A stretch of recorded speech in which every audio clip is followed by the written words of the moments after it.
প্রথম রাত কেমন রাত হবে আপনার আর আমার, এটা বোঝানোর জন্য আগে মরণ থেকে বুঝাই। ও বাঁশখালীর মুসলমান, খুবই মনোযোগ দেন মা বোনেরা। ও মা, আপনি যে সুন্দর পোশাক পরে সেজে গুজে গহনা পাতি দিয়ে আপনাকে নিয়ে আসা হলো শ্বশুর বাড়ি। মারে, আপনার ঘরের মধ্যে একটা বৃদ্ধ মা আছে, শাশুড়ি। মনে ব্যথা দিবেন না, এই বৃদ্ধ লোকটা আপনার কাছে তেমন কিছুই চায় না, একটু সহানুভূতি চায়। বিনিময়ে আপনার স্বামীর জন্য সে 40টা বছর পরিশ্রম করেছে। ও বোন, আপনাকে বলছি, এই বৃদ্ধ মাটাকে আপনি ব্যথা দিবেন না। এই বৃদ্ধ মাটা আপনার স্বামীর পিছনে 40 বছর পরিশ্রম করেছে। পেটে ধারণ থেকে শুরু করে ওকে মানুষ পর্যন্ত বানাইতে একটা মায়ের হাড় ভাঙ্গনি খাটুনি খেটে বৃদ্ধ হয়ে গেছে আজ।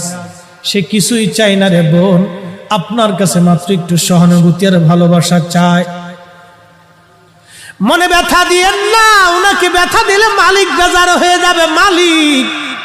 ও বোন, আজকে আপনি আসছেন এই দুনিয়াতে, এই বাড়িতে। আগামী দিন এই বাড়ি থেকে আপনাকে নিয়ে যাওয়া হবে সাদা পোশাকে, আপনার দামি দামি গহনাগুলি রেখে যাওয়া হবে। বাংলাদেশে একজন ধনী মারা গেল করোনায়। আহা, করোনার সময় মানুষ চেনা গেছে। একজন ধনী করোনার সময় মারা গেল। এই ধনী যখন করোনায় মারা গেল, মারা যাওয়ার সময় সে কয়েক হাজার কোটি টাকার সম্পদ রেখে গেছে। 1 টাকা 2 টাকা না, কয়েক হাজার কোটি টাকা। একজন ধনী মারা গেল 80,000 কোটি টাকা রেখে। 80,000 কোটি টাকা। এখানে সবাই কেউ যদি বান্ডিল ধরে মাথায় বাঁধতে বস্তায় দেওয়া হয়, তারপরে মাথায় করে নিতে পারবেন না। 80,000 কোটি টাকা রেখে কবরে চলে গেল একজন ধনী। এরকম হাজার হাজার ধনীরা কোটি কোটি কোটি কোটি টাকা রেখে কবরে চলে গেল। করোনার সময় কবরে তারে নিয়ে যাওয়া হলো।